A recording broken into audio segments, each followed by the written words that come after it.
chậm bay vô long thôi bây giờ có một cái áo đúng không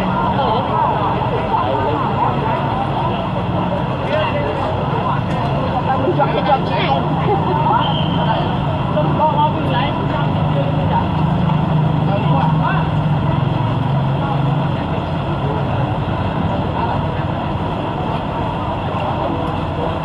chụp lòng được không? Ôi chưa. Hay lắm. Ok. Bà chăm bát san buôn thuyền xôm lô mòn cài group bà ai đâm bà lô chấm tiêu và ở lô đồ xây nhà bị xây cứ bong phôn đây làนิยม praនៅបណ្ដាញសង្គម Facebook បាទគណៈសមានេះខ្ញុំបាទសានបុនធឿនមកក្នុងនាមជាចៅបាកាសែតសំឡេងស្នេហាជាតិបាន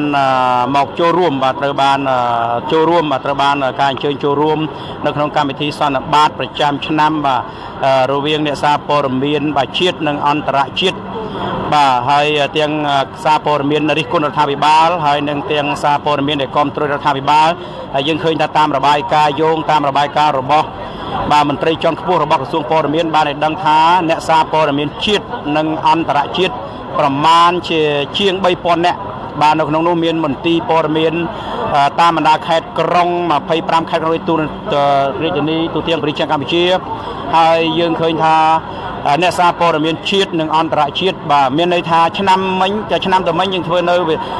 កម្មវិធីធ្វើឡើងបាទនៅអូតែលសុខាខាងក្រោយស្ពានជ្រោយចង្វាក៏ប៉ុន្តែចំនួនមានកំណត់ហើយថ្ងៃនេះតាមប្រសាសន៍ដ៏ថ្លៃថ្នូររបស់ថ្លៃថ្លារបស់សម្ដេចនាយកហ៊ុនសែនគឺថាសម្ដេចបានបាទឲ្យមន្ទីរក្រសួងព័ត៌មានគឺថាជាកដោកាតមានជាកដោកាតឲ្យអ្នកសារព័ត៌មានជាតិនិងអន្តរជាតិផងដែរហើយយើងគិតថាតាមព័ត៌មានជាង 3000 នាក់បាទដែលចូលរួមនៅទីនេះនៅសាលកោះពេជ្រហើយយើងឃើញថាអ្នកសារព័ត៌មានគឺថាសម្លៀកបំពាក់បាទដោយស្អាតបាទខ្លះពាក់ខ្វះសេបាទខ្លះទៅក៏ពាក់អាវទីជុះខ្លះទៅខ្លះក៏ពាក់ល្អអញ្ចឹងទៅបាទស្អាតហើយយើងឃើញថាមានគ្រប់ channel ទាំងអស់បាទចូលរួមបាទយើងឃើញថាឥឡូវសូមសួរលោកសុផលមួយសិនបាទសុផលគឺជាអ្នកបារាំងបាទបញ្ជូបារាំងមិនចឹងសុផលមានអារម្មណ៍សប្បាយចិត្តយ៉ាងម៉េចទេបាទអត់មានអីទេធម្មតាបាទវាជាវេទិកាជំនួបរវាងប្រមុខរដ្ឋាភិបាលហើយនិងអ្នកកសែតធម្មតាមានប្រទេសមួយចំនួនគេធ្វើដូចគ្នាអញ្ចឹងដែរប៉ុន្តែប្រទេសកម្ពុជាយើងគឺជាលើកទី2ហើយតែថ្ងៃនេះថាឲ្យមានកសែតរិះគន់រដ្ឋាភិបាលហើយនិងកសែតគ្រប់គ្រងរដ្ឋាភិបាលចូលរួមដែរតើលោកមានអារម្មណ៍យ៉ាងម៉េចបាទឆ្នាំនេះបាទជាការបើកសេរីភាពមួយដែលមានការចូលរួមទាំងអស់គ្នាបាទអត់អីទេបាទអរគុណច្រើនបាទសូមអរគុណបាទកាមេរ៉ាយើងឃើញហើយយើងឃើញថាយើងចាប់យករូបភាពកន្លែងនេះសិនបាទយើងឃើញថាបាទអ្នកសារព័ត៌មានរបស់យើងបងស្រីបាទយើងឃើញថាអ្នកសារព័ត៌មានរបស់យើងគ្រប់បាទមន្ទីរព័ត៌មានអង្គភាពទាំងអស់ទោះបីកសែតប្រឆាំងកសែតផ្កាប់មុខមិនផ្កាប់មុខក៏ដោយក៏មានវត្តមានចូលរួមនៅទីនេះដែរផងដែរបាទយើងឃើញខ្លះក៏មានលុយទៅពាក់អាវទីជុះទៅខ្លះទៅក៏ពាក់អាវកាត់អីចឹងទៅបាទបាទអរគុណបាទអរគុណហើយបងប្អូនឃើញហើយសូមអ្នកសារព័ត៌មានសប្បាយណាស់បាទគេថាតនុយថ្ងៃនេះលុយមែនទែនបាទបើកមើលពេញទៅផ្ទះមិនឡើយមកដល់នេះបាទឥឡូវបងប្អូនយើងសូមអញ្ជើញទស្សនាតទៅទៀតបាទបាទឥឡូវយើងដើរទៅខាងនេះទៀតបាទកាមេរ៉ាយើងសូមអញ្ជើញពិនិត្យមើលមែនទែនបាទយើងឃើញថាប្រធានមន្ទីរខេត្តត្បូងឃ្មុំក៏អញ្ជើញមកដែរបងប្អូនបាទណយចូលមកឯងអត់មានចូលមកចូលមកឯងមេចូលអត់ទេអត់ចូលបាទអរគុណបាទឥឡូវយើងជួបជាមួយនឹងបងអាត់បូនីតិចបាទយើងឃើញមានវត្តមានបងអាត់បូនីបាទលោកប្រាក់សម្ផស្សបាទវាសួរលោកបងអាត់បូនីបាទសូមសុភាសុំសុភាបងតិចបាទខ្ញុំបានសូមជម្រាបប្រាប់បងថាបងអាត់បូនីគឺជានិពន្ធនាយករបស់កាសែតនគរបាលជាតិបាទជម្រាបសួរបងសួរ បាទហើយបងហើយថ្ងៃនេះមានអារម្មណ៍យ៉ាងម៉េចដែរលើកទី1គឺថាដូចជាអ្នកកសែតដែលគេហៅថារិះគន់រដ្ឋាភិបាលមិនបើកឲ្យចូលទេគឺថាប៉ុន្តែឥឡូវនេះគឺថាសម្ដេចតេជោហ៊ុនសែនក៏ដូរកាតហើយការកសែតស្អាតហើយលំដាប់ស្តង់ដារអាស៊ានហើយមិនយល់លុយហើយក៏ដូរកាតហើយជួបស្នេហ៍សមាទៀតហើយបើកជើងមេឃឲ្យកសែតប្រឆាំងមិនប្រឆាំងក៏ដោយគ្រប់គ្រងក៏ដោយមិនគ្រប់គ្រងក៏ដោយឲ្យតែកសែតចូលទាំងអស់ធនធានបងជានិពន្ធនាយករបស់កសែតនគរបាលជាតិតើបងមានអារម្មណ៍យ៉ាងម៉េចទេបងលើកនេះយើងឃើញថាអ្នកកសែតច្រើនពាន់អ្នកជិត 3000 អ្នកតែម្ដងបាទនេះជាលើកទី2ហើយដែលសម្ដេចអង្គមហាសេនាបតីតេជោហ៊ុនសែននាយករដ្ឋមន្ត្រីនៃប្រជាជាតិកម្ពុជាលោកបានអនុញ្ញាតឲ្យមានការជួបប្រជុំរវាងអ្នកកសែតក្នុងប្រទេសកម្ពុជាដែលធ្វើការនៅក្នុងប្រទេសកម្ពុជាបាទជួបជាមួយនឹងសប្បាយរីករាយណាជាមួយនឹងនាយករដ្ឋមន្ត្រីហើយយើងសង្កេតមើលឃើញថាអ្នកសារព័ត៌មានលើកនេះគឺថាមានគ្នាច្រើនបាទហើយមកពីគ្រប់ស្ថាប័នចម្រុះដែលជាអ្នកធ្វើកិច្ចការយកព័ត៌មាននៅក្នុងប្រជាជាតិកម្ពុជាបាទហើយទឹកមុខរបស់ពួកគេយើងតាមការសង្កេតឃើញរបស់លោកធឿនឃើញសិតតែមានសប្បាយរីករាយហើយយើងនឹងចាំមើលថាសម្ដេចលើកនេះលើកមានប្រសាសន៍យ៉ាងម៉េចដើម្បីស្វាគមន៍ដល់អ្នកកសែតទាំងអស់គ្នាឥឡូវខ្ញុំមិនទាន់មានបទយោបល់អ្វីច្រើនទេប៉ុន្តែសម្រាប់លោកជាអ្នកកសែតជើងចាស់ហើយក៏ជានិពន្ធនាយករបស់កសែតប្រមុខរដ្ឋាភិបាលពិសេសរបស់ក្រសួងមហាផ្ទៃតើសម្រាប់ប្រទេសដែលគេជឿនលឿនដូចជាប្រទេសប៉ែកខាងតំបន់អាស៊ីនិងអឺរ៉ុបអីហ្នឹងតើគេមានធ្វើដូចយើងចឹងដែរប៉ុន្តែយើងឃើញសង្កេតថាប្រទេសកម្ពុជាយើងធ្វើឆ្នាំទៅមិញមួយឆ្នាំនេះលើកទី2ប៉ុន្តែដូចទង់គឺធំជាងតើសម្រាប់អ្នកសារព័ត៌មានប៉ែកខាងអឺរ៉ុបដែលប្រទេសគេជឿនលឿនជាងយើងតើគេមានការជួបជុំគ្នាដូចប្រទេសកម្ពុជាយើងដែរឬទេឬក៏យើងទៅតែរៀនដើរតាមក្រោយគេទេបាទតាមខ្ញុំបានដឹងខ្លះគឺថាជាទូទៅប្រទេសផ្សេងៗនៅលើពិភពលោកក៏ដូចជាតំបន់អាស៊ីគឺថាមានការជួបជុំ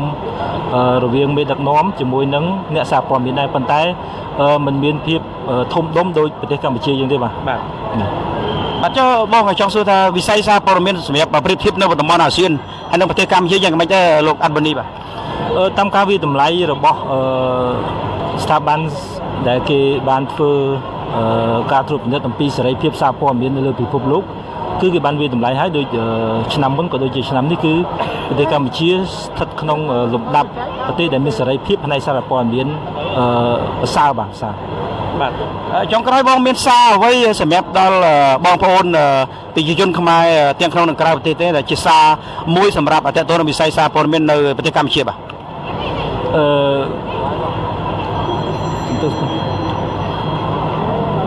ខ្ញុំមានសារអ្វីទេប៉ុន្តែគ្រាន់ថាបន្តិចទៀតយើងទាំងអស់គ្នានឹងអាចជ្រាបបានអំពីទស្សនវិជ្ជានៃការចូលរួមនៃការសន្ទនារបស់សារព័ត៌មានដែលយើងសង្កេតឃើញគឺថាមកគ្រប់ស្ថាប័នទាំងអស់ទាំងជាតិនិងអន្តរជាតិដែលគាត់បានធ្វើកិច្ចការធ្វើបេសកកម្មនៅក្នុងប្រទេសកម្ពុជាហើយពេលហ្នឹងអ្វីដែលច្បាស់លាស់នោះគឺថាយើងមើលទឹកមុខហើយនឹងការសម្ដែងរបស់អ្នកសារព័ត៌មានហ្នឹងយើងដឹងថាតើប្រទេសកម្ពុជាកម្រិតសេរីភាពនៃសារព័ត៌មានហ្នឹងយ៉ាងដូចម្ដេចបាទអរគុណដល់លោកអាត់ប៊ុននេះបាទឥឡូវយើងទៅមើលអ្នកសារព័ត៌មានយើងបន្តទៀតឥឡូវយើងសូមបាទយើងឃើញព័ត៌មានរបស់លោកម៉ាចរិតក៏អញ្ជើញមកដែរបាទលោកម៉ាចរិតសូមអធិស្ឋានសូមសំណួរពីសំណួរមកបាទឥឡូវនេះយើងជួបជាមួយនឹងលោកម៉ាចរិតបងប្អូនដឹងហើយគាត់គឺជាកសែតអ្នកកសែតជើងចាស់មួយរូបប្រៀបបានដូចជាសាស្ត្រាចារ្យមួយបាទជើងចាស់មួយដែរហើយបច្ចុប្បន្នគាត់ជានិពន្ធនាយករបស់កម្មវិធីអប្សរាណេតឥឡូវយើងសូមវត្តសម្ភាសបាទជំរាបសួរលោកម៉ាចរិតបាទជំរាបសួរបាទបងម៉ាចរិតខ្ញុំចង់សួរក្នុងនាមបងជាអ្នកកសែតជើងចាស់មួយរូបប្រៀបបានដូចជាសាស្ត្រាចារ្យនៅកម្ពុជាមួយចឹងដែរសម្រាប់វិស័យសារព័ត៌មានបងប្អូនស្គាល់ច្រើនណាស់ទាំងស្ដាប់វិទ្យុកន្លងមកអាស៊ីសេរីទាំង VOA រត់ដល់អប្សរាណេតទៀតហើយបងមើលឃើញថាប្រទេសកម្ពុជាមួយរយៈចុងក្រោយនេះផ្នែកវិស័យសារព័ត៌មានមានការអភិវឌ្ឍបែបណាដែរបើប្រៀបធៀបទៅនឹងប្រទេសក្នុងតំបន់អាស៊ីហើយនិងប៉ែកអឺរ៉ុបសូមទ្រព្យបងប្អូនមើលទៅក្នុងប្រទេសថៃបងប្អូនទៅមើលនៅក្នុងប្រទេសម៉ាឡេស៊ីឬក៏ឥណ្ឌូនេស៊ីខ្ញុំគិតថាសេរីភាពសារព័ត៌មានហ្នឹងគឺមិនដល់ស្រុកខ្មែរយើងទេដូចនៅប្រទេសថៃយើងឃើញហើយអ្វីដែលមួយដែលគ្រាន់តែរិះគន់ព្រះមហាក្សត្រហ្នឹងយើងឃើញគុកអីជាប់អញ្ចឹងទៅប្រទេសមួយចំនួនទៀតនៅក្នុងសិទ្ធិសេរីភាពសារព័ត៌មានយើងនៅក្នុងតំបន់អាស៊ានហ្នឹងយើងឃើញក្នុងចំណាត់មួយក៏នៅតែគ្រាន់បើជាប្រទេសដែលស្ថិតនៅក្នុងអាស៊ានយើងនេះដែរបាទហើយ ការលើកឡើងរបស់ក្រសួងព័ត៌មានការពីឆ្នាំទៅមិញបាទមានប្រទេសកម្ពុជាទៅលើកទី2ទេប៉ុន្តែឆ្នាំទៅមិញធ្វើនៅអូតែសុខាជាង 1000 នាក់អ្នកកសែតថាអ្នកកសែតដូចជាលំដាប់គេហៅថាប្រឆាំងខ្លះរិះគន់រដ្ឋាភិបាលគឺថាត្រូវបានមិនឲ្យចូលរួមអីចឹងទៅហើយឥឡូវលើកនេះគឺថាសម្ដេចរដ្ឋមន្ត្រីបានបើកចិត្តទូលាយឲ្យក្រសួងព័ត៌មានហៅទាំងអ្នកកសែតរិះគន់ផ្កាប់មុខឬក៏អ្នកស្របផ្កាប់មុខក៏ដោយឲ្យចូលគ្នាទាំងអស់តែម្ដងតើបងឃើញយ៉ាងម៉េចដែរនៅក្នុងនិយាយតិចកាលពីឆ្នាំទៅហ្នឹងដែលបងអូនមានប្រសាសន៍ថាគេមិនឲ្យអ្នកកសែតប្រឆាំងអីចូលតាមពិតមិនមែនទេមានបងអូនខ្លះមកពី Philadelphia មកពីខាងអីហ្នឹងខ្ញុំឃើញអ្នកកសែតខ្លះហ្នឹងធ្លាប់ជេរសម្ដេចផងហើយនៅតែចូលនៅក្នុងកិច្ចប្រជុំកាលពីឆ្នាំទៅនៅតែសុខាហ្នឹងខ្ញុំឃើញផ្ទាល់នឹងភ្នែកបើខ្ញុំមិនដឹងថារឿងថាมันមានកសែតប្រឆាំងចូលអីខ្ញុំដូចជាមិនដែរដឹងពួកខ្ញុំបានឃើញផងបងអូនមួយនៅក្នុង Philadelphia ហ្នឹងគាត់ចូលទៅខ្ញុំក៏ឃើញទៅគាត់ក៏ស្ដាប់អ្នកកសែតនៅអាមេរិកអីចឹងទៅហើយគាត់ចូលទៅស្ដាប់ពួកដែលទៀមមានការផ្លាស់ប្ដូរផងបាទដូច្នេះគឺយើងឃើញ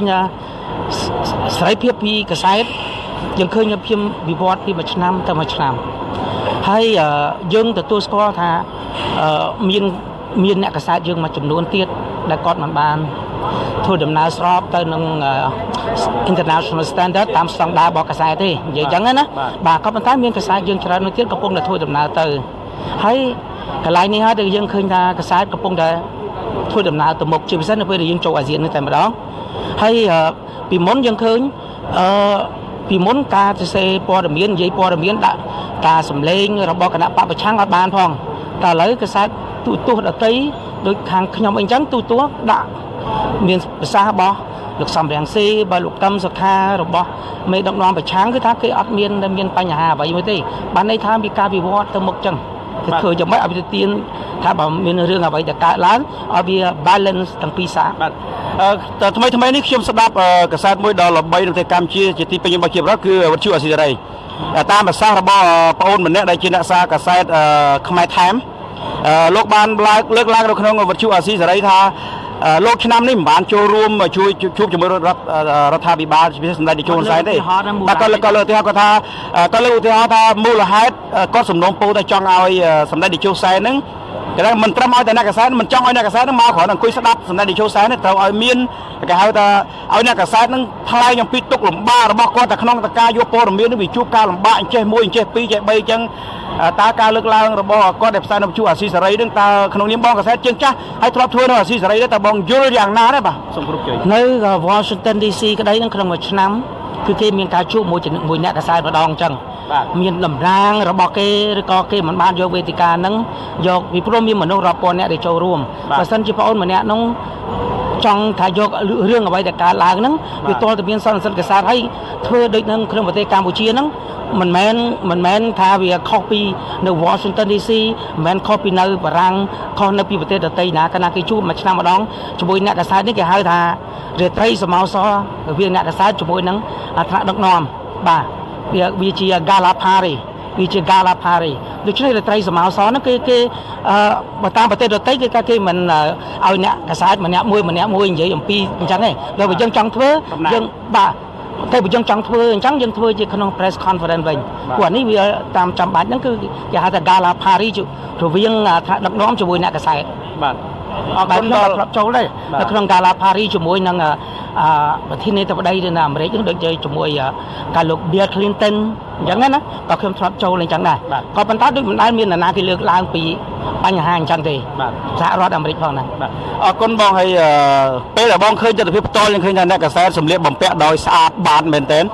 ហើយពិសេសឃើញមានអាវខ័រហ្សេគ្រប់គ្នាហើយមើលទៅរីករាយណាស់ហើយក្នុងនាមបងជាអ្នកកសែតជើងចាស់ហើយយើងឃើញថាច្រើនពាន់អ្នកតាមរបាយការណ៍ថាជិត 3000 នាក់តើបងមានអារម្មណ៍យ៉ាងណាហើយបងមានអ្វីសារទៅដល់បងប្អូនជនរួមជាតិតាក់ទងនឹងវិស័យសារព័ត៌មាននៅក្នុងប្រទេសកម្ពុជាបាទសូមគោរពជ័យចុងក្រោយវិស័យសារព័ត៌មានហ្នឹងគឺគេធៀបដូចជាស្ពានចម្លងអញ្ចឹងរវាងថ្នាក់ដឹកនាំដែលពំនាំគោលការណ៍អ្វីមួយតាមរយៈស្ពានអ្នកកសែតនឹងទៅកាន់ពលរដ្ឋដូច្នេះកិច្ចការទាំងឡាយដែលមានអ្នកកសែតរបស់យើងចូលរួមជាមួយនឹងសម្ភារបំពាក់ហ្នឹងគឺជាថ្ងៃពិសេសមួយដូចខ្ញុំនិយាយចឹងគេហៅថា Gala Party ហើយនៅក្នុងការអញ្ជើញហ្នឹងក៏យើងអញ្ចឹងដែរពីព្រោះនៅក្នុង Gala Party នៅក្នុងសហរដ្ឋអាមេរិកផងគេឲ្យយើងស្លៀក tuxedo តម្រូវឲ្យ taxido នៅកន្លែងយើងមិនចាំបាច់ taxido ទេគាត់តម្រូវខ្លះថាក្បាត់កខ្លះឲ្យអាវធំប៉ុណ្ណឹងឯងអាហ្នឹងគឺជាកិត្តិយសមួយរវាងថាការជួបជុំគ្នារវាងថ្នាក់ដឹកនាំជាមួយនឹងក្រុមកាសែតរបស់យើងហើយខ្ញុំជឿថានេះគឺជាស្ពានមួយចម្លងមួយពីព្រោះរឿងច្រើនណាស់លើពិភពលោករឿងច្រើនដូចគ្នានៅក្នុងប្រទេសកម្ពុជារឿងច្រើនដូចគ្នាអញ្ចឹងដែរក៏ប៉ុន្តែក៏ត្រូវការយល់បាទយល់អំពីថាថ្នាក់ដឹកនាំក៏ចង់បានការនាំពាក្យរបស់កាសែតទៅកាន់ប្រជាពលរដ្ឋក៏ត្រូវការសម្ដីពីរាជរដ្ឋាភិបាលដែរដើម្បីយកទៅជូនប្រជាជនបាទអរគុណដល់បងម៉ាចរិតដែលបានផ្ដល់បទសម្ភាសន៍ខ្លីឲ្យខ្ញុំបាទសានមន្ទឿនក្នុងនាមជាចាងវាងកាសែតសម្លេងស្នេហាជាតិអរគុណដែលសម្បូរសិលធម៌ជាមួយនឹងកាសែតចាងវាងដូចជាខ្ញុំបាទអរគុណបាទអរគុណបាទខ្ញុំបាទសូមជម្រាបប្រាប់ផងដែរថាលោកម៉ាចរិតអតីតប្រវត្តិរបស់គាត់គឺជាអ្នករាយការណ៍ព័ត៌មានរបស់ VOA បន្ទាប់មកគាត់ក៏បានធ្វើការជានិពន្ធយុនៅវិទ្យុអាស៊ីសេរីហើយបច្ចុប្បន្នលោកជានិពន្ធយុរបស់កម្មវិធី Apsaranet បាទហើយយើងឃើញថាក៏មានវិជាប្រិយភាពផងដែរបាទអរគុណហើយយើងឃើញថាអ្នកសារព័ត៌មានរបស់យើងគឺថាឱកាសប្រចាំឆ្នាំបានជួបជុំគ្នាបាទខ្លះក៏គាត់ selfie បាទជាមួយគ្នាដើម្បីទុកជាកម្រងអនុស្សាវរីយ៍បាទហើយឃើញទឹកមុខដោយរីករាយបាទបំផុតផងដែរបាទឥឡូវយើងឃើញបងភិរមបាទរកមើលបងភិរមមួយសិនបាទយើងឃើញថាអ្នកកាសែតក៏ច្រើនដែរបាទយើងឃើញថាលោកយ៉ែមណយក៏អញ្ជើញមកដែរបាទមើលលោកយកអាយដាមសុំមកសំណួរអាយដាមបាទអាយដាមតាមការរំពឹងទឹកអាយដាមគិតថាអ្នកកាសែតនឹងអញ្ជើញមកគ្រប់រូបគ្នាដូចតាមការគិតក្រុងទុករបស់ក្រសួងថាប៉ុន្តែជាង 3000 ដែរទេអាយដាមជាបតិគឺទស្សនៈខ្ញុំផ្ទាល់បាទអ្នកកាសែតមានការសប្បាយរីករាយនឹងអាចអញ្ជើញមកហើយជាគ្រប់គ្នាបាទជាទស្សនៈខ្ញុំហើយការយល់ឃើញមកខ្ញុំបាទឯឃើញតែកាសែតយើងដូចថ្ងៃនេះស្អាតដែរមិនចាញ់តារាភាពយន្តទេបាទដូចមិនចាញ់សម្លៀកបំពាក់ដូចអត់ចាញ់នៅជប់លៀងនៅ Washington DC អត់ចាញ់នៅខាង Reuters ទេបាទដូចស្អាតមែនទែនបាទហើយមានអ្វីសប្បាយចិត្តឃើញសម្លៀកបំពាក់សមរម្យអញ្ចឹងបាទអ្នកកាសែតធ្វើខ្លួនស្អាតគេដែរដូចសានមន្ទឿនជាដើមមើលអត់ចង់ស្គាល់ដូចតារាដែរបាទអរគុណច្រើនបងប្អូនដែលយើងឃើញហើយឥឡូវយើងសូមជួបមួយបងមួយដែលជាអ្នកសារព័ត៌មានដ៏ល្បីមួយដែរគឺបងនិពន្ធនាយករបស់វិទ្យុមង្គលសវណ្ណជំរាបសួរបងសវណ្ណបាទជំរាបសួរបាទខ្ញុំបាទសូមជម្រាបប្រាប់ផងដែរថាបងមង្គលសវណ្ណគឺជាបច្ចុប្បន្នគឺជាអ្នកគ្រប់គ្រងស្ថានីយ៍សឹងគ្រប់ដណ្ដប់ផ្សាយទូទាំងប្រជាជនកម្ពុជាហើយអតីតក៏ជាអ្នកនិយាយរ៉ាឌីយ៉ូនៅប៉ុស្តិ៍103ម្នាក់ដែលប្រទេសយើងមិនទាន់មាន Facebook មិនទាន់មានវិទ្យុច្រើនណាឥឡូវគេថាសាច់ឈាមលោកក៏ស្អាតជាងមុនច្រើនបាទសូមជម្រាបសួរបងសវណ្ណបាទជម្រាបសួរបាទហើយបងមិនទេបងអញ្ជើញមកវិសៀមរៀបតាំងពីថ្ងៃណាទេបងមកថ្ងៃមិញបាទទៅមកដល់មុននឹងទៅសហការីក្រុមអវត្តរបស់បងតែមានប្រមាណអ្នកទេបងថ្ងៃនេះយើងមានសហការីគ្នា10នាក់បាទមកចូលរួមតាមបណ្ដាខេត្តផ្សេងបាទអរគុណអញ្ចឹងជួយកាន់មីក្រូឲ្យបាទខ្ញុំកាន់ហើយតើបងជាលើកទីប្រមាណហើយដែលបងបានចូលឆ្នាំទៅមិញបងបានចូលនេះធ្វើនៅអូតែលសុខាខាងត្រើយខាងលិចជ្រោយចង្វាហើយលើកទីនេះនៅនៅទីក្រុងកោះពេជ្រនេះតើបងមានអារម្មណ៍យ៉ាងម៉េចហើយយើងឃើញទាំងមុខការចាប់អារម្មណ៍របស់បងសម្រាប់វិស័យសារព័ត៌មាននៅក្នុងប្រទេសកម្ពុជាក្នុងនាមបងជាអគ្គនាយកបាទស្ថានីយ៍វិទ្យុមង្គលសវណ្ណដ៏ល្បីជាទីពេញនិយមរបស់ប្រជាពលរដ្ឋសឹងតែទូទាំងប្រជាជនសាខាបាទសូមគោរពជ័យអរគុណលោកសានប៊ុនធឿនដែលបានផ្ដល់ឱកាសឲ្យខ្ញុំបានសម្ភាសនៅក្នុងកម្មវិធីនេះកាលពីឆ្នាំកន្លងទៅខ្ញុំក៏បានចូលរួមដែរកម្មវិធីការជួបលើកទី1ណាហើយនេះគឺជាការជួបលើកទី2ហើយការជួបលើកទី2នេះគឺមានទ្រង់ទ្រាយធំមែនទែនតាមព័ត៌មានដែលទទួលបានមកនោះគឺជាង 3000 នាក់ជិត 4000 នាក់ឯណោះហើយយើងឃើញថាការដែលរៀបចំកម្មវិធីនេះឡើងគឺទំនងជាក្នុងគោលបំណងដើម្បីលើកស្ទួយដល់វិស័យសារព័ត៌មាននេះឯងនៅក្នុងប្រជាជាតិកម្ពុជាគឺលើកតម្កើងដល់ខាងផ្នែកព័ត៌មាននេះឲ្យយើងទាំងអស់គ្នាអ្នកដែលធ្វើព័ត៌មាននោះគឺយើងធ្វើម៉េចឲ្យគោរពតាមក្រមសីលធម៌របស់សារព័ត៌មាននឹងឲ្យបានហើយនឹងផ្សាយនៅអ្វីដែលពិតហើយមិនលំអៀងនេះគឺជាការលើកទឹកចិត្តមួយសម្រាប់រាជរដ្ឋាភិបាលកម្ពុជាដែលបានផ្ដល់ឲ្យយើងទាំងអស់គ្នាហើយនឹងជាការលើកទឹកចិត្តដល់យើងទាំងអស់គ្នាផងនៅក្នុងការជួបជុំមួយឆ្នាំម្ដងបាទ ជាចុងក្រោយបាទខ្ញុំបាទសូមពេលខ្លះបងប្អូនអត់បានស្គាល់បងមង្គលសវណ្ណទេព្រោះបងមង្គលសវណ្ណគាត់ជាគេហៅថាអគ្គនាយកបាទនិយាយទៅគេហៅថាកែវិទ្យុទាំងនៅសៀមរាបទាំងនៅបាត់ដំបងបាទទាំងនៅបន្ទាយមានជ័យបាទទាំងនៅច្រើនសឹងទូទាំងប្រជាជាតិកម្ពុជាហើយស្ថានីយវិទ្យុរបស់គាត់សិតតែទទួលបានការគ្រប់គ្រងពីសំណាក់អ្នកស្ដាប់អ្នកអានដោយសារតែពិធីការរបស់គាត់មានក្រមសីលធម៌ខ្ពស់ក្នុងការប្រើពាក្យពេចន៍បន្លិចជាអត្ថាធិប្បាយបន្លាយជាពាក្យកប្រុកកំ ប្លែងដើម្បីបំរើបងប្អូនអ្នកស្ដាប់វិទ្យុហើយបងមង្គលសវណ្ណគាត់អញ្ជើញមកពីខេត្តសៀមរាបហើយចង់ក្រោយចង់សួរបងមង្គលសវណ្ណថាតើបងមានសារអ្វីដើម្បីនាំទៅដល់ប្រជាជនខ្មែរយើងដែលចូលចិត្តអានចូលចិត្តស្ដាប់វិទ្យុបងចូលចិត្តមើលផ្នែកវិស័យសារព័ត៌មានបាទសូមគោរពចា៎បាទអរគុណលោកសានបន្ទឿនដែលបានលើកសរសើរដល់ស្ថានីយវិទ្យុមង្គលសវណ្ណរបស់យើងខ្ញុំបាទចុងក្រោយនេះយើងខ្ញុំសូមអរគុណដល់ប្រិយមិត្តអ្នកស្ដាប់វិទ្យុទាំងអស់ដែលតែងតែគាំទ្រវិទ្យុមង្គលសវណ្ណនៅតាមបណ្ដាខេត្តផ្សេងហើយក៏សូមបន្តគាំទ្រនៅការផ្សាយរបស់វិទ្យុមិនថាឡើយតែវិទ្យុមង្គលសវណ្ណទេវិទ្យុផ្សេងឬក៏ទូរទស្សន៍ដែលមានការផ្សាយនោះយើងគាំទ្រទាំងអស់គ្នាដើម្បីឲ្យផ្នែកព័ត៌មានក៏ដូចជាផ្នែកសោតទស្សន៍នេះគឺមានដំណើរការទៅប្រកបដោយភាពរលូនបាទការដំណើរការបានរបស់វិទ្យុទូរទស្សន៍ក៏ដូចជាសារព័ត៌មានផ្សេងក៏ដំណើរការទៅបានគឺដោយសារតែមានការគ្រប់គ្រងរបស់ប្រិយមិត្តអ្នកទេសនាក៏ដូចជាប្រិយមិត្តអ្នកស្ដាប់នេះឯងជាចុងក្រោយនេះសូមជូនពរឲ្យប្រិយមិត្តទាំងអស់សូមជួបតែសំណាងល្អនិងមានសុភមង្គលល្អហើយអរគុណដល់លោកសានប៊ុនធឿនដែលបានផ្ដល់ឱកាសឲ្យខ្ញុំបានសម្ភាសនៅក្នុងពេលនេះបាទអរគុណដល់បងមង្គលសវណ្ណដូចគ្នាដែរដែលសូមជូនពរឲ្យបងដំណើរទៅគេដ្ឋានបំពេញភារកិច្ចជោគជ័យគ្រប់ភារកិច្ចហើយទទួលបានសុខភាពល្អបាទអរគុណបាទឥឡូវបងប្អូនសូមអញ្ជើញយើងទៅមើលអ្នកសារព័ត៌មានយើងបន្តទៅទៀតបាទយើងសូមឃើញច្រើនមែនទែនបងប្អូនបាទច្រើនមែនទែនបាទបងប្អូនយើងសូម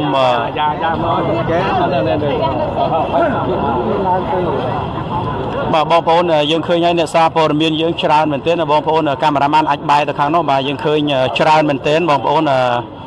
ច្រើនជាង 3000 នាក់ហើយបងប្អូនឃើញហើយបាទកាមេរ៉ាយើងចាប់ពីខាងនេះផងកាមេរ៉ាបាទចាប់មួយបាទបងប្អូនឃើញហើយគឺថាច្រើនមែនទែនបាទហើយយើងឃើញថាអ្នកសារព័ត៌មានយើងកំពុងតែចូលហើយបាទច្រើនមែនទែនបាទបងប្អូនឃើញហើយច្រើនណាស់បាទបងប្អូនឃើញហើយគេថាចូលគេថាមានម៉ាស៊ីន scan មានម៉ាស៊ីននៃត្រឹមត្រូវបាទមិនមែនចេះតែចូលផ្ដេសផ្ដាស់បានទេបាទហើយយើងឃើញថាអ្នកសារព័ត៌មានទាំងជាតិទាំងអន្តរជាតិទាំងប្រឆាំងផ្កាប់មុខមិនផ្កាប់មុខបាទយើងឃើញថាមានឱកាសចូលរួមដោយទឹកមុខរីករាយហើយសម្លៀកបំពាក់ស្អាតមែនទែនបាទបងប្អូនឃើញហើយក៏ជាលើកទី2ដែរកាលពីមុនថាវាតិចពេកនៅគេហៅថាវាមានអូតែសុខាបាទគេថា 1000 នាក់ឥឡូវជាង 3000 នាក់បាទមានទៀតបាទហើយបងប្អូនឃើញហើយគឺថាប្រទេសយើងក៏មានសុខសេរីភាពអីសន្តិភាពអីចឹងដែរមិនចាញ់ប្រទេសគេប្រហែលទេអត់ចាញ់មកនិយាយទៅបាទប្រទេសគេគេធ្វើដែរដូចនៅ Washington ដូចពួក Reuters BBC អីធ្វើដូចគ្នាបាទអរគុណណាស់យើងឃើញកញ្ញាកំពុងតែ selfie ហើយបាទកាមេរ៉ាចាប់គាត់ទៅទេបាទយើងឃើញគាត់កំពុង selfie ហើយបាទចាប់ទៀតតិចទៅបាទចាប់គាត់គៀកតិចទៅបាទចាប់កញ្ញាអាវខៀវស្អាតជាងគេបាទតែចាប់កញ្ញាអាវខៀវតិចបាទរ៉ូបបាទអរគុណណាស់បាទបងប្អូនឃើញហើយបាទគឺថាអ្នកកសែតច្រើនមែនទែនបងប្អូនឃើញហើយបាទហើយបងប្អូនបាទសូមអញ្ជើញទៅទស្សនាទាំងអស់គ្នានៅខាងនេះទៀតបងប្អូនឃើញហើយ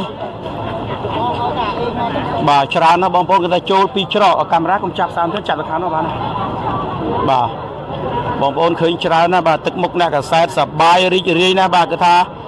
ទាំងកសែតជាតិនិងអន្តរជាតិបាទក៏ចូលរួមដែរបាទច្រើនណាស់បាទយើងឃើញហើយបាទច្រើនណាស់យើងមើលទៅខាងនោះទៀតបងប្អូនមាននៅខាងនោះទៀតបាទបងប្អូនយើងឃើញហើយបាទឥឡូវយើងឃើញលោកកែវកំសងក៏អញ្ជើញមកដែរបាទ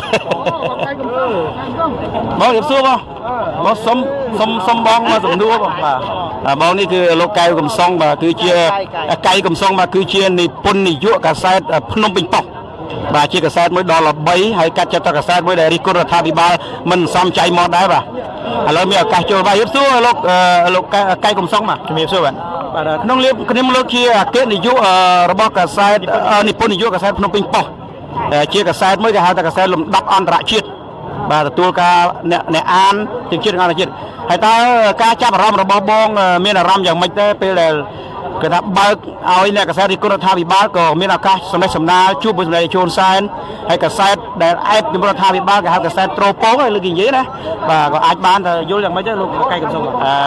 សម្រាប់ខ្ញុំរីករាយថ្ងៃនេះរីករាយខ្លាំងមែនទែនដែលសម្ដេចនាយករដ្ឋមន្ត្រីលោកបានបង្កើតនៅវប្បធម៌ថ្មីមួយគឺជំនួបរវាងអ្នកកសែតជាតិមួយឆ្នាំម្ដងឆ្នាំនេះឃើញថាធំជាងឆ្នាំមុនរហូតដល់ 3,500 នាក់ហើយកសែតភ្នំពេញប៉ុស្តិ៍មានឱកាសបានចូលរួមស្ដាប់ប្រសាសន៍របស់សម្ដេចតេជោដែរនេះគឺជាកិត្តិយសរបស់ពួកយើងបាទហើយបងគិតថាជាវប្បធម៌ថ្មីតែថ្មីពីមុនអញ្ចឹងសម្ដេចក៏ប្រើវប្បធម៌ចាស់ថ្មីអីទេបាទថ្មីគឺថាយើងបានជួបគ្នាទល់មុខនាយករដ្ឋមន្ត្រីបានស្ដាប់ប្រសាសន៍នាយករដ្ឋមន្ត្រីដោយផ្ទាល់កាលពីមុនយើងថាបីដូចយើងនៅឆ្ងាយពីគ្នាសម្ដេចនៅដាច់ដោយឡែកសម្ដេចយើងក៏នៅដោយយើងប៉ុន្តែការញ៉ាំបាយជុំគ្នាមួយឆ្នាំម្ដងគឺជាវប្បធម៌ថ្មីក្នុងការបង្កើតមនោសញ្ចេតនារវាងខ្មែរនិងខ្មែរក៏ដូចជាសារព័ត៌មានទំនាក់ទំនងឲ្យមានប្រសើរជាងមុនរវាងសារព័ត៌មាននិងរដ្ឋាភិបាលក្នុងនាមបងកៃកំសុងគឺជានិពន្ធនាយករបស់កាសែតភ្នំពេញប៉ុស្តិ៍ហើយជាកាសែតដ៏មានប្រជាប្រិយភាពសម្រាប់ទាំងអ្នកនយោបាយទាំងអ្នកពាណិជ្ជកម្មទាំងអ្នក business ទាំងអស់តែម្ដងចូលចិត្តអានកាសែតភ្នំពេញប៉ុស្តិ៍ហើយជាកាសែតចាត់ទុកថាជាកាសែតលំដាប់ល្បីបាទហើយនិយាយការពិតហើយហ៊ាននិយាយការពិតហ៊ានរិះគន់រដ្ឋាភិបាលតើខ្ញុំចង់សួរបងថាចំណាប់អារម្មណ៍របស់បងឃើញអ្នកកាសែតដ៏ច្រើននៅប្រទេសកម្ពុជាបើប្រៀបធៀបទៅនឹងប្រទេសជិតខាងតំបន់អាស៊ីហើយនិងប៉ៃអឺរ៉ុបតើបងទស្សនៈបងក្នុងនាមជាគេហៅព្រឹទ្ធាចារ្យទូរទស្សន៍និពន្ធនាយកនៅកាសែតភ្នំពេញប៉ុស្តិ៍មិនមែនជារឿងមួយធម្មតាតើបងមើលឃើញយ៉ាងម៉េចទេបងវិស័យសារព័ត៌មាននៅកម្ពុជាវិស័យសារព័ត៌មាននៅកម្ពុជាយើងឃើញថាមានសេរីភាពជាងបណ្ដាប្រទេសផ្សេងនៅក្បែរយើងទី1យើងក៏មើលប្រទេសវៀតណាមជាប្រទេសកុម្មុយនីសប្រទេសឡាវគឺមិនបាច់និយាយប្រទេសថៃក្រោមការដឹកនាំរបស់រដ្ឋាភិបាលថ្មីលោកប្រយុទ្ធច័ន្ទរចាវិស័យសារព័ត៌មានយ៉ាប់ជាងមុននៅប្រទេសភូមាមិនមែនជាគំរូនៃសេរីភាពសារព័ត៌មាននៅកម្ពុជាទេនៅហ្វីលីពីនក៏មានការគៀបសង្កត់ខ្លាំងទៅលើវិស័យសារព័ត៌មានដែរដល់ឡែកនៅកម្ពុជាយើងបែរជានាយករដ្ឋមន្ត្រីហើយនិងអ្នកកាសែតរហូតដល់ 3,500 នាក់មកជួបជុំគ្នាញ៉ាំអាហារពេលល្ងាចនៅយប់នេះដើម្បីស្វែងយល់ពីគ្នាទៅវិញទៅមកខ្ញុំចង់សួរសំណួរដាច់ដោយឡែកដែរប៉ុន្តែវានៅរង្វង់សារព័ត៌មានខ្ញុំសួរថាតើនៅដូចជានៅប្រទេសតំបន់អឺរ៉ុបហើយនិងតំបន់អាស៊ីយើងហ្នឹងប្រទេសជិតខាងហ្នឹងតើសារព័ត៌មានស្រុកខ្មែរហ្នឹងគេបែងចែកថាកាសែតនេះប្រឆាំងកាសែតនេះមិនប្រឆាំងដែរទេឬក៏គេថាកាសែតតែមួយហើយហេតុអីបានពាក្យប្រឆាំងនិងមិនប្រឆាំងវាជាវប្បធម៌មួយសម្រាប់អ្នកហៅអញ្ចឹងដូចគេហៅអាកាសែតត្រូពងអញ្ចឹងទៅតែលេង Facebook អីទៅហើយកាសែតពួកប្រឆាំងអញ្ចឹងទៅតើនៅប្រទេសគេនោះវាមានដូចយើងអញ្ចឹងណាលោកកៃកំសុងបាទនៅប្រទេសគេវាមានកាសែតគេហៅថា left wing ឈរខាងឆ្វេងនិយមឆ្វេងហើយកាសែតនិយមស្ដាំគេប្រើពាក្យមិនដូចយើងទេគេថាបើនិយមឆ្វេងមានន័យថាប្រឆាំងបើនិយមស្ដាំមានន័យថាគ្រប់គ្រងរដ្ឋាភិបាលណាមួយដូចទើបតែកើតមកឧទាហរណ៍នៅ New York Times Washington Post កាសែតនៅអាមេរិកភាគច្រើនគឺនិយមឆ្វេងនិយមគឺនិយម Hillary Clinton កាសែតពួកគាត់មាននិន្នាការនិយមខាង Hillary Clinton ខាងសាធារណខាងអតីតប្រជាធិបតេយ្យជាងសាធារណរដ្ឋអញ្ចឹងមានតែពីរទេមានឆ្វេងហើយស្ដាំយើងដែលយើងហៅកាសែតត្រពងឬក៏កាសែតប្រឆាំងឬកាសែតស្របវាអាស្រ័យដោយភាសាគ្រាមភាសារបស់ប្រទេសយើងដែលយើងតែងតែហៅជារឿងធម្មតាបាទប៉ុន្តែសម្រាប់ប្រទេសគេហៅឆ្វេងនិយមស្ដាំនិយមបាទឆ្វេងនិយមស្ដាំនិយមមានតែពីរហ្នឹងទេបាទអញ្ចឹងបើប្រៀបធៀបនៅប្រទេសយើងគេហៅប្រឆាំងនិងស្របបាទប្រឆាំងហើយនិងស្របបាទជាចុងក្រោយតើលោកមានសារអ្វីសំខាន់ដែលតាក់ទងនឹងវិស័យសារព័ត៌មានទេផ្ដាំដល់បងប្អូនជនរួមជាតិតាក់ទងនៅក្នុងវិស័យសារព័ត៌មានដែលអ្នកអានចូលចិត្តទស្សនាចូលអ្នកមើលបាទនៅក្នុងវិស័យព័ត៌មានគឺចង់និយាយថានៅក្នុងវិស័យនេះកន្លឹះដើម្បីជួយសង្គមដើម្បីជួយប្រទេសប្រជាធិបតេយ្យដូចជាប្រទេសយើងនេះមានតែសារព័ត៌មានដែលប្រើប្រាស់វិជ្ជាជីវៈត្រឹមត្រូវការពិតគឺជាដំណឹងមួយដែលផ្សាយទៅពិតគឺជាឆ្អឹងខ្នងនៃវិស័យសារព័ត៌មានហើយសូមអំពាវនាវថាធ្វើយ៉ាងណាក៏ដោយឲ្យតែយើងផ្សាយព័ត៌មានពិតគឺថាយើងមិនខុសទេជាចុងក្រោយខ្ញុំបាទសារមន្ត្រីក្នុងនាមជាចាងវ៉ាកាសែតសម្លេងស្នេហាជាតិក៏សូមថ្លែងអំណរគុណដល់លោក កៃកំសងគឺជានិពន្ធនាយក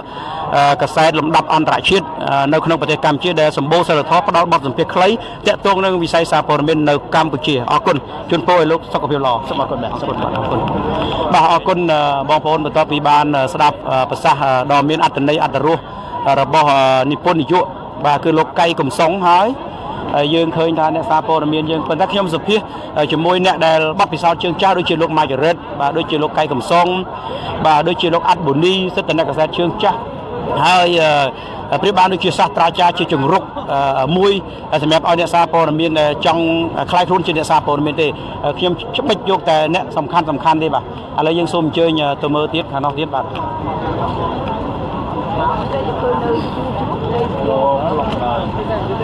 បាទបងប្អូនយើងឃើញហើយច្រកមាន2មានន័យថាច្រកអ្នកសារព័ត៌មាននៅខាងនោះមួយច្រកចូល2តែម្ដងអញ្ចឹងបងប្អូនសូមអញ្ជើញចូលរួមឥឡូវយើងមានលោកសយសុភាពមួយទៀតសូមសុភាពលោកសយសុភាពតិចចាប់អារម្មណ៍ពីវិស័យមិញយើងបានសុភាពជាមួយលោកកែវកំសុងលោកអាត់បូនីបាទលោកម៉ាចរិតឥឡូវយើងដឹងថាបងប្អូនដឹងហើយថាលោកសយសុភាពសូមរួមមកលោកគ្រូក៏លោកសយសុភាពក៏ជាអ្នកកសែតជើងចាស់មួយរូបផងដែរគឺថាប្រហែលឆ្នាំមុនគាត់ថាលោកល្បីសម្រាប់ណាស់ប៉ុន្តែឥឡូវនេះលោកមិនសូវចេញមុខចេញមាត់ប្រហែលទេប៉ុន្តែជាលោករវល់នឹង business ការងារហើយជំរាបសួរលោកសយសុភាពបាទជំរាបសួរបាទលោកសយសុភាពខ្ញុំចង់សួរលោកសយសុភាពថាតើអារម្មណ៍លោកក្នុងនាមលោកជាកសែតអ្នកកសែតជើងចាស់ហើយមានប្រជាប្រិយភាពមួយរូបនៅប្រទេសកម្ពុជាគេហៅថាលំដាប់ដូចជាលោកកែវកំសុងបាទដូចជាលោកអាត់បូនីលោកហ៊ុយវណ្ណា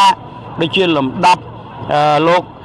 ម៉ាចរិតមួយចឹងដែរគេថាអ្នកកសែតលំដាប់មួយដែលប្រមុខរដ្ឋាភិបាលស្គាល់ហើយអ្នកស្គាល់ជារងខ្មែរស្គាល់ច្រើនអញ្ចឹងខ្ញុំចង់សួរអារម្មណ៍របស់លោកពេលដែលឃើញអ្នកកសែតមកជួបជុំគ្នាច្រើនពាន់អ្នកជាឆ្នាំទី2នេះតើអារម្មណ៍លោកមានអារម្មណ៍យ៉ាងម៉េចដែរបាទលោកសយភាពជារួមតែយើងមកទីនេះគឺមានន័យថាយើងអារម្មណ៍រីករាយហើយបានយើងមកកាន់តំបន់នេះណាមកកាន់ទីនេះចូលរួមនៅក្នុងជាមួយអ្នកសារព័ត៌មានទាំងអស់នេះហើយអាចបញ្ជាក់ផងដែរថាដោយសារលោកសួរខ្ញុំហើយខ្ញុំនិយាយទៅខ្ញុំនឹងបើនិយាយពីប្រវត្តិការ10ឆ្នាំមុនខ្ញុំនឹងលោកខៀវកូឡាដែលបច្ចុប្បន្នគាត់ជាអ្នកកសែតជើងចាស់ហ្នឹងធ្លាប់បានមានកំណត់ផ្ដួចផ្ដើមយូរហើយថាថ្ងៃណាមួយនឹងធ្វើឲ្យថ្នាក់ដឹកនាំរដ្ឋាភិបាលទទួលស្គាល់នៅអ្នកសារព័ត៌មានខ្មែរអញ្ចឹងហើយបានជានៅក្នុងឆ្នាំ2006ខែធ្នូនេះខ្ញុំនិងលោកខៀវកូឡាសហកសិករដទៃទៀតបានប្រពខួបឆ្នាំទី70នៃកំណើតកសែតខ្មែរអញ្ចឹងយើងបានគោរពអ្នករៀមច្បងយើងដែលបានបង្កើតកសែតពីដំបូងអញ្ចឹងនៅពេលដែលយើងខ្ញុំជាអ្នកកសែតជំនាន់ក្រោយហើយមានកំណត់យូរហើយជាមួយលោកខៀវកូឡាអញ្ចឹងដល់ពេលព្រឹត្តិការណ៍មួយនៅពេលដែលសម្ដេចនាយករដ្ឋមន្ត្រីលោកផ្ដល់នៅភាពកក់ក្ដៅចំពោះអ្នកកសែតយើងគិតថានេះហើយគឺជាសេរីភាពជាអ្វីមួយដែលយើងប្រាថ្នាហើយក៏ជាការផ្ដល់កិត្តិយសទៅដល់អ្នកកសែតយើងទាំងអស់គ្នាទៀតដែរថាយើងពេលនេះយើងមានការធំធាត់ច្រើនហើយអ្នកកសែតខ្មែរយើងទោះបីជាថាវាមានក្នុងកម្រិតមិនក៏ដោយក៏ប៉ុន្តែយើងបានដល់ថ្ងៃនេះមានចំនួនមួយដែលច្រើនគួរឲ្យចាប់អារម្មណ៍ផងដែរបាទអរគុណលោកសយសុភាពចង់និយាយចង់ឲ្យលោកមិនឆ្ងាយទៅណាពីរង្វង់សារព័ត៌មាននេះហើយយើងឃើញថាអ្នកកសែតតាមកពិតយើងឃើញថាតាមកពិតនិយាយចំទៅខ្ញុំសូមសួរថាតើអ្នកមើលដែលគាត់ស្ដាប់វិទ្យុអាស៊ីសេរីគាត់ចង់ឃើញវិទ្យុ VOA អាស៊ីសេរីអីចឹងទៅកសែតប្រឆាំងធំដែលមានប្រជាប្រិយភាពខ្ពស់ណាដែលប្រជាប្រិយភាពខ្លាំងទៅកម្ពុជាគាត់ចង់ឲ្យខាងបុគ្គលិកអាស៊ីសេរីចូលអីចឹងចូលហើយតើហើយគាត់ចង់ឲ្យនាយករដ្ឋមន្ត្រីហ្នឹងគេថាឲ្យអ្នកកសែតមួយចំនួនក៏លើកឡើងថាចង់ឲ្យសម្ដេចនាយកសែនហ្នឹងឲ្យអ្នកកសែតហ្នឹងមានមតិគេហៅលើកពីកង្វល់របស់ខ្លួនតំណាងអង្គភាពអីចឹងទៅដូចលោកសយសុភាពតំណាងអ្នកកសែតអីចឹងទៅចង់ឲ្យទុកលំបាករបស់អ្នកកសែតអីចឹងទៅកុំឲ្យស្ដាប់ប្រសាសន៍របស់សម្ដេចនាយករដ្ឋមន្ត្រីពេកអីចឹងទៅឲ្យអ្នកកសែតមានការរៀបចំកម្មវិធីហ្នឹងឲ្យដាក់ឲ្យឆ្លាស់គ្នាទៅឲ្យមានអ្នកនាំពាក្យឬក៏អ្នករដ្ឋាភិបាលឲ្យដឹងពីទុកកង្វល់ថាទៅតើលោកគិតយ៉ាងម៉េចទេចំពោះការលើកឡើងរបស់អ្នកកសែតដែលមិនបានមកខ្ញុំបានស្ដាប់អ្នកលើកទាំងដែរដូចជាម៉ៃទិដ្ឋារានៅខ្មែរថាមគាត់បានលើកដែរនោះជាការសិទ្ធិបញ្ចេញមតិតែខ្ញុំសូមមិនមានយោបល់អ្វីដែលពាក់ព័ន្ធទៅក្នុងកិច្ចការព្រោះនេះជារឿងរបស់ក្រសួងព័ត៌មានគាត់អ្នករៀបចំចាត់ចែងហើយខ្ញុំគ្រាន់តែអ្នកមកចូលរួមតែប៉ុណ្ណោះសូមមិនមានអត្ថាធិប្បាយ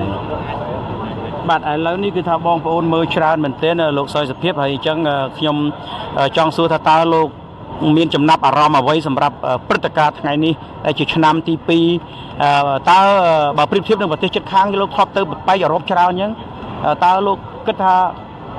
ប្រទេសយើងហើយនឹងប្រទេសគេវិស័យសារព័ត៌មានខាងណាមានសិទ្ធិសេរីភាពទូលំទូលាយជាងក្នុងនាមលោកដើរច្រើនប្រទេសជាងខ្ញុំមិនជាច្រើនអីប្រហែលដែរទេក៏ប៉ុន្តែវាអាស្រ័យទៅលើ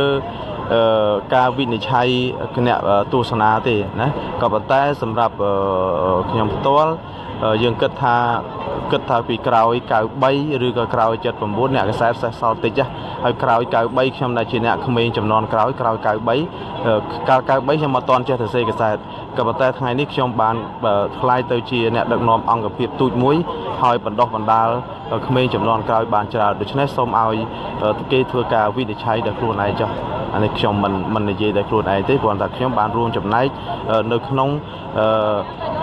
បណ្ដោះបណ្ដាលទោះបីជាមិនមានសាលាកសែតប៉ុន្តែដើម7នេះគឺជាកន្លែងបណ្ដោះបណ្ដាលហើយខ្ញុំក៏ធ្លាប់បានសុំរដ្ឋាភិបាលកាលពីក្នុងឆ្នាំ2006ឲ្យដកនៅពេលដែលពេលនោះកំពុងសិក្សាសេចក្តីព្រៀងច្បាប់ក្រមព្រហ្មទណ្ឌនៅឡើយទេខ្ញុំបានស្នើសុំសម្ដេចនាយករដ្ឋមន្ត្រីកាលនោះឲ្យលោកឯកភាពគឺសុំឲ្យដកច្បាប់តាក់ទិនអំពីទោសព្រហ្មទណ្ឌនេះចេញពីអ្នកសារព័ត៌មានបើគ្រាន់តែគាត់បញ្ចេញសំណេរនៅលើសារព័ត៌មានតែប៉ុណ្ណោះនេះគឺថាអ្វីដែលយើងខ្ញុំបានខំធ្វើកន្លងទៅមកហើយកន្លងមកហើយបច្ចុប្បន្ននេះឃើញថាអ្នកសារព័ត៌មានបើសិនជាគាត់ត្រឹមតែបញ្ចេញអត្ថបទស្នេហ៍របស់គាត់នៅលើប្រព័ន្ធឃោសនាដូចជាច្បាប់ដូចជាតម្រូវយកច្បាប់សារព័ត៌មានយកទៅប្រើដូច្នេះហើយយើងឃើញតុលាការអីក៏គេបានក្នុងកម្រិតហ្នឹងដែរក៏ប៉ុន្តែខ្ញុំដាក់លក្ខខណ្ឌថាប្រសិនបើបុគ្គលកសែតហើយគាត់ទៅធ្វើអីដែលវាខុសអានោះវាមិនមែនថាគុំថានៃយើងអ្នកកសែតគឺដែលខ្ញុំបានសុំឲ្យមានទុកកុំឲ្យមានទុកព្រមតនេះគឺចង់សម្ដៅទៅលើបញ្ចេញសំឡេងបញ្ចេញទឹកបិចរបស់ខ្លួនហ្នឹងនៅលើព័ត៌មាន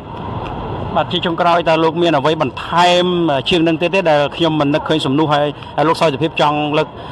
ផ្ដាំទៅបងប្អូនប្រជាពលរដ្ឋខ្មែរយើងទាំងក្នុងនិងក្រៅប្រទេសអំពីសិទ្ធិសេរីភាពអ្នកសារព័ត៌មាននៅប្រទេសកម្ពុជារបស់យើងមកសូមគោរពជម្រាបបាទអរគុណ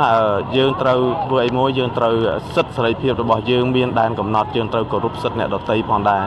ជាពិសេសយើងខ្ញុំដែលជាអ្នកសារព័ត៌មានក៏ដូចជាខ្ញុំអាចថាខ្ញុំជាក្មេងជំនាន់ក្រោយអាចថាអ្នកកសែតឆ្នាំ93នេះយើងខ្ញុំនឹងបន្ត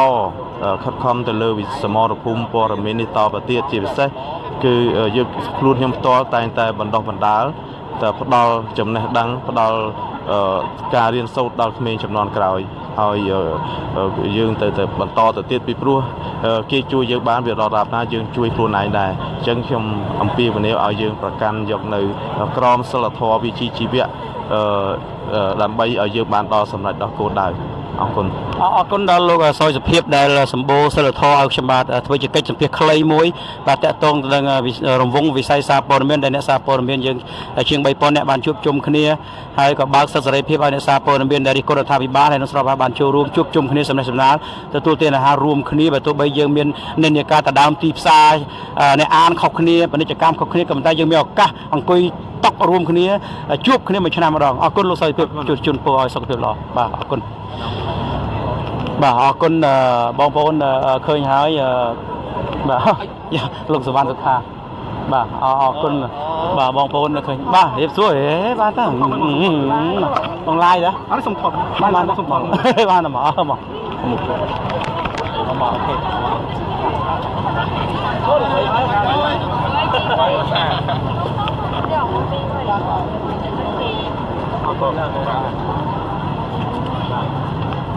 បងប្អូនយើងក៏មើលច្រើនណាស់ដល់7K បាទមើលច្រើនណាស់បងប្អូនហើយបាទបងប្អូនសូមអញ្ជើញចូលរួមទាំងអស់គ្នាយើងឃើញថានេះខាងទូរទស្សន៍បាយ័ន BTV បាទធានកីឡាសូមសួរលោកមួយសំណួរមកបាទគិតថានេះខាងទូរទស្សន៍បាយ័នហើយបងប្អូនឃើញហើយអ្នកប្រធានកីឡាជំរាបសួរលោកហ៊ុនបាទសូមបាទហើយលោកមានអារម្មណ៍ឃើញដូចតែមិនបាច់សួរក៏នឹងសប្បាយបាទហ្នឹងហើយបងបាទហើយចំណាប់អារម្មណ៍យ៉ាងម៉េចដែរតាក់ទងទៅនឹងអ្នកកសែតទាំងរិះគន់ទាំងស្របបានជួបជុំគ្នាក្រោមដំបូលសន្តិភាពតែមួយហើយពិសេសគឺថា កដោកាតរបស់សម្ដេចផងបាទគឺថាកន្លងមកប្រើតែกระดาษលាក់បាទអញ្ចឹងបើសិនសម្ដេចបានជួយឲ្យឆ្នាំមកដូចល្អបាទក្នុងនាមខ្ញុំអ្នកសារព័ត៌មានមួយរូបរបស់កម្ពុជាហើយខាងកីឡាផងបាទរីករាយមែនតើពេលដែលឃើញអ្នកសារព័ត៌មានរបស់យើងបាទមានគ្រប់និន្នាការនយោបាយទាំងអស់គឺមានវត្តមាននៅទីនេះបាទជាង 3000 នាក់បាទអញ្ចឹងម្នាក់ក្នុងចំណោមហ្នឹងគឺខ្ញុំរីករាយមែនតើហើយក៏ដូចជាអ្នកសារព័ត៌មានទាំងអស់ហ្នឹងគឺយើងធ្វើយ៉ាងណាបាទធ្វើហៅថាផ្សព្វផ្សាយនៅព័ត៌មានពិតព័ត៌មានដែលផ្ដល់ជាពុទ្ធិព័ត៌មានដែលផ្ដល់ជាតម្លៃស្ដារសង្គមជាតិរបស់យើងបាទហើយថ្ងៃនេះគឺថាទន្លុយស្អាតមែនតើហើយយើងឃើញកម្រឃើញអ្នកសារព័ត៌មានយើងទន្លុយស្អាតបាទអ្នកខ្លះគាត់ជួនកាលទៅខ្ចីអាវគេពាក់មកជួនកាលគាត់ខ្ចីលុយម៉ែវិញទៅទិញទៅណាលុយគេមកដល់ហើយខ្លះទៅក៏មានគេជួលអាវហ្នឹងទៅហើយយើងឃើញតើឃើញទឹកមុខអ្នកសារព័ត៌មានដូចញឹមញែមដូចលុយមិនចាញ់ដូចនៅប្រទេសគេប្រហែលទេបាទត្រឹមត្រូវបងយើងគិតពិតបើយើងនិយាយអ្នកសារព័ត៌មានរបស់យើងតាមពេលតាមវេលាទីកន្លែងបើសិនជាយើងចុះទៅកន្លែងណាដែលគេហៅថាទៅទីជនបទឬទៅយកព័ត៌មានតាមជនបទអញ្ចឹងយើងឃើញហើយការស្លៀកពាក់ហើយបើសិនតែពិសេសពាក់ព័ត៌មានធំបញ្ញាប់អីជួនកាលតែក្បាត់កចងអត់ទាន់ផងបាទព្រោះទៅដើម្បីយកព័ត៌មានបន្តែថ្ងៃនេះជាឱកាសល្អមួយដែលប្រមុខរាជរដ្ឋាភិបាលលោកបានរៀបចំពិធីនេះឲ្យកីឡាយកឡំកីឡាអីបាទឲ្យអ្នកសារព័ត៌មានរបស់យើងបានជួបជុំគ្នាហើយមើលទៅស្អាតស្លៀកពាក់អញ្ចឹងអាចថាជាឱកាសបញ្ចេញគេហៅថាភាពស្អាតរបស់អ្នកសារព័ត៌មានទាំងបរោះទាំងរីផងដែរបាទមានអីបន្ថែមទៀតទេនៅរង្វង់ការជួបគ្នាបើទោះបីជា BTV បញ្ចេញទីផ្សារជាមួយនឹងហងមាសបញ្ចេញ CNC ប៉ុន្តែមានឱកាសអង្គុយមួយគ្នាបានបាទត្រឹមត្រូវហើយបងសូម្បីតែយើងដើរយកព័ត៌មានជាមួយគ្នារៀងរាល់ថ្ងៃមិនថាសារព័ត៌មានពាក់ព័ន្ធនឹងសកម្មភាពសង្គមសកម្មភាពនយោបាយសកម្មភាពកីឡាគឺតែនៅជួបគ្នាបញ្ចេញទីផ្សារបាទតែនិយាយរួមក្នុងស្បភូមិព័ត៌មានយើងធ្វើម៉េចលឿនទុកចិត្តបានរហ័សបាទបើយើងលឿនហើយទុកចិត្តមិនបានហើយអត់ផ្លូវការទៀតក៏អត់កើតដែរអញ្ចឹងតើតែលឿនទុកចិត្តបានហើយគេហៅថាផ្ដល់ព័ត៌មានជាក់លាក់ដល់អ្នកដែលទទួលព័ត៌មានហ្នឹងទើបល្អអញ្ចឹងហើយទោះបីជាយើងបញ្ចេញអញ្ចឹងក៏ប៉ុន្តែពេលដែលយើងជួបជុំគ្នាដូចអ្នកដែលមានឱកាសអាចចូលកែអាចគេហៅថាបាទ selfie ជាមួយគ្នានិយាយរួមបំរើអង្គភាពអាជីវកម្មផ្សេងគ្នាពិតមែនប៉ុន្តែគោលដៅតែមួយទេគឺព័ត៌មានល្អព័ត៌មានត្រឹមត្រូវជូនសង្គមកម្ពុជារបស់យើងបាទអរគុណលោកហ៊ុនបាទបងប្អូនហ្នឹងឯងលោកហ៊ុនលោកគឺជាប្រធានកីឡាហើយជាអ្នកកសែតចាស់ភាសាហើយក្រៅពីភាសាអង់គ្លេសលោកនិយាយភាសាខ្មែរបានស្ទាត់ជំនាញយោក្រៅពីភាសាអង់គ្លេសលោកនិយាយបានភាសាខ្មែរលោកនិយាយភាសាអង់គ្លេសបានស្ទាត់ជំនាញហើយបកប្រែបានអរគុណលោកដែរលោកហ៊ុនបាទសូមអរគុណបាទបងប្អូនយើងឃើញហើយបាទហើយគេថាស្អាតមែនទែនហើយគេថាគាត់មិនប្រកាន់សាមធឿនអីចាំងមកប្រមឹកអីទេគាត់រាប់អានទាំងអស់បាទឥឡូវយើងសូមថតតិចបាទឃ្លីបនេះទុកជាអនុស្សាវរីយ៍មួយដែរបងប្អូនបាទអញ្ជើញបាទយើងឃើញអ្នកសារព័ត៌មានយើងស្អាតណាស់បាទកាមេរ៉ាមើលបែរទៅគាត់ផងបាទយើងឃើញកន្លែងនេះគឺថាលោកសវណ្ណសុខាគាត់កំពុង selfie ថតដែរបាទចាប់លោកសវណ្ណសុខាទេបាទនេះឃើញលោកសវណ្ណសុខាបាទលោកសវណ្ណសុខាបាទគាត់ចាប់ដែរបាទខ្ញុំស្មាបាទរៀបសួរបងសុខសប្បាយយ៉ាងម៉េចទេបងខ្ញុំហ៎បាទបងខ្ញុំនៅប៉ោយប៉ែតជួបធ្វើឯងតែញឹកអូបាទបងហើយមិនទេបងមកពីប៉ោយប៉ែតទេបងហើយសុខសប្បាយយ៉ាងម៉េចទេបងសុខសប្បាយតើបងមកពីអង្គភាពណាទេមើលមកពីនោះសមាគមមិត្តអ្នកសារព័ត៌មានខ្មែរបងអមចន្ទរាអូបាទអរគុណណាស់បងសុខសប្បាយទេថ្ងៃនេះសុខសប្បាយមែនទេនឹកមែនទេបាទអរគុណបាទជើញធ្វើណាអរគុណបាទឥឡូវយើងទៅផ្ដិតសកម្មភាពហើយយើងឃើញថាបាទគឺថាបាទហើយយើងឃើញថាបាទក្រោមការដឹកនាំរបស់ប្រមុខរាជរដ្ឋាភិបាលពិសេសគឺថាឆ្នាំនេះអ្នកកសែតបាទមិនថាក្មេងចាស់ប្រុសស្រីទេគឺថាសប្បាយចិត្តសប្បាយថ្លើមណាស់បាទហើយយើងឃើញថាបាទបងប្អូនយើងឃើញថាចាប់គឺថាសប្បាយចិត្តបាទគឺថាទាំងទូរទស្សន៍បាទគឺថាមានសប្បាយចិត្តមែនទែនបាទយើងឃើញហើយញញែមបាទហើយនេះគឺជាគេហៅថាការលើកទឹកចិត្តមួយបាទរបស់អ្នកសារព័ត៌មានហើយនៅក្នុងប្រទេសណាគេធ្វើដែរបងប្អូនបាទគេធ្វើដូចគ្នាបាទធ្វើដូចគ្នាឥឡូវយើងដើរចូលទៅដែរទៅយើងដល់ម៉ោងហើយបាទឥឡូវយើង scan ទៅដាក់ឯកសារឲ្យ scan តាមក្រោយអូខេមកអូជួយហេជួយលួចមុនមកលួចមួយមកអត់អីទេពុកលួយមកមកបណ្ដាចូលមកកាន់ហើយគាត់ scan ទេហើយគាត់ scan ដល់កតាបឲ្យគាត់ scan បាទឥឡូវយើងចូលទៅឲ្យបងប្អូនឲ្យគាត់ scan បាទដាក់ scan ទាំងអស់បាទនេះកាបូបលុយ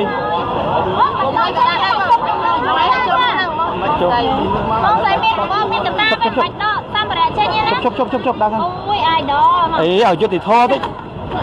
មកទៀតនាងនៅទូរស័ព្ទ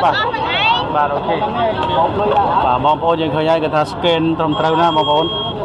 បាទសារមន្ត្រីក៏ scan ដែរបាទគេថាទូនីតិរបស់បងធ្វើម៉េចបាទចាប់ដាក់កាបូបលុយច្រើនកាមេរ៉ាកាន់មកកាបូបបង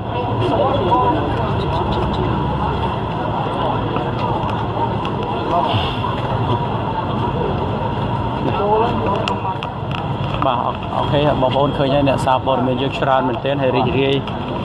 បាទថ្ងៃនេះគឺជាថ្ងៃមួយដ៏ដងអាដាមដែរដែលសម្ដេចរដ្ឋមន្ត្រីប្រជាកម្ពុជាបើកចិត្តទូលាយជើងមេឃឲ្យក្រសួងព័ត៌មានគេថាហៅអ្នកកសែតរិះគន់ក៏មកស្របក៏មកដែរបាទបាទទៅđâyបាទអរគុណបាទអូសរសើរបាទខ្ញុំមកខាងនេះមកខាងនេះមកខាងនេះខាងនេះក៏បានដែរមកបាទទៅមកខាងនេះឆាប់បាន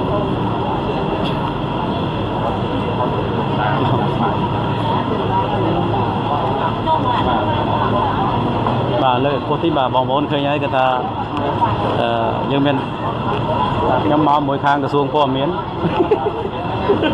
បាទបែរទៅខាងក្រសួងនេះផងបាទគេចាំមកទៀតគាត់ឆែកបាទលើកដៃបាទគាត់ថាគាត់ឆែកអី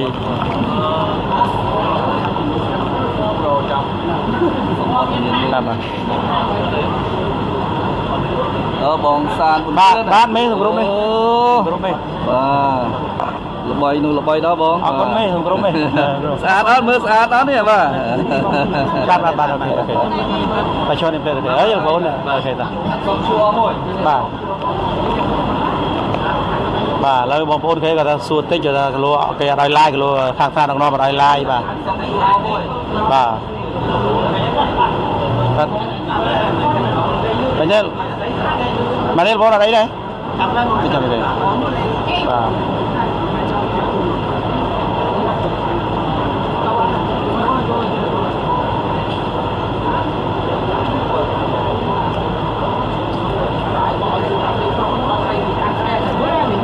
ចាំតិចគេឲ្យឡាយ